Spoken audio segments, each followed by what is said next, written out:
శక్తి శాంతితో ముడిపడిన వ్యక్తిత్వం. ఇదే ఆయన నిజమైన ధ్యానం. పౌరుల పట్ల బాధ్యత, దేశం పట్ల శ్రద్ధ, యువత పట్ల నమ్మకం, ఇవన్నీ ఆయన స్ఫూర్తిదాయకమైన జీవన శైలిలో నిండి ఉన్నాయి. ఆయన యోగా ధ్యానం పట్ల ఉన్న ఆసక్తి రాజకీయాల ఒత్తిడి మధ్య సైతం తన మనశ్శాంతిని ఎలా నిలుపుకోవాలో ప్రత్యక్షంగా నిరూపించింది యోగా. సినిమా మరియు రాజకీయాలు రెంటినీ సమతుల్యం చేయడానికి ఆయన అభ్యసించేదే యోగా. బ్లాక్ బెల్ట్ కలిగిన మార్షల్ ఆర్ట్స్ నిపుణులు ఫిట్నెస్ అంటే శరీర పరిమితి మాత్రమే కాదు, శక్తి, శాంతి, సమతుల్యత వీటన్నిటి కలిపిన రూపం అని నమ్మే honourable deputy chief minister Shri Pawan Kalyan గారి ప్రసంగం.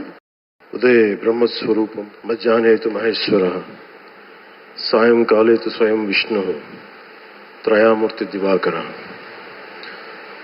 ముందుగా సూర్య భగవానునికి నమస్సమాంజలు తెలియజేస్తూ, యోగ విద్యను అందించిన ఆదియోగి పరమశివునికి, ఆ మహాయోగ విద్యని మనకి పతంజలి మహర్షి యోగశాస్త్ర రూపంలో అందించారు. వారిరువురి పాదపద్మములకు నమస్కారాలు.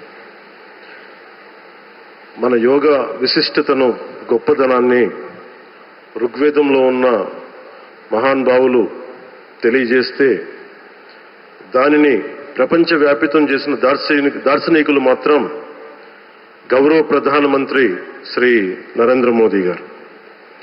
భారతీయ సనాతన ధర్మం తాలూకు విశిష్టతను యోగా ద్వారా విశ్వవ్యాపితం చేసిన ఘనత ఆయన సొంతం.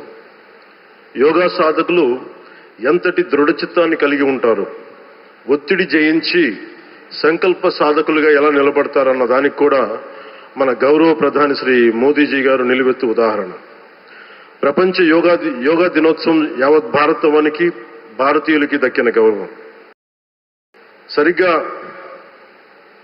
ఒక 2014లో అప్పుడే ఐక్యరాజ్య సమితిలో గౌరవ ప్రధానమంత్రి మోదీ గారు ప్రవేశపెట్టినప్పుడు దాదాపు 177 దేశాలు ఈ రెజల్యూషన్కి మద్దతు పలికినాయి.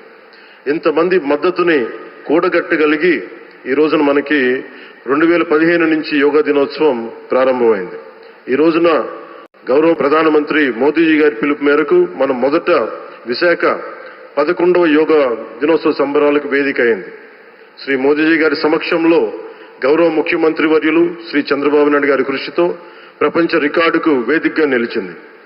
విశ్వనరులు మోదీజీ గారి పిలుపు మేరకు యోగా ఒక వన్ ఎర్త్ వన్ హెల్త్, ఈ ఆరోగ్యం థీమ్ ని ఈ వేదిక నుంచి ప్రతి ఒక్కరూ ముందుకు తీసుకెళ్లాలని మనస్ఫూర్తిగా కోరుకుంటూ, ఇక్కడ ఆసీనులైన మీ అందరికీ, ఇక్కడికి వచ్చేసిన ప్రతి ఒక్కరికి కూడా పేరు పేరున నా హృదయపూర్వక వందనాలు, నమస్కారాలు.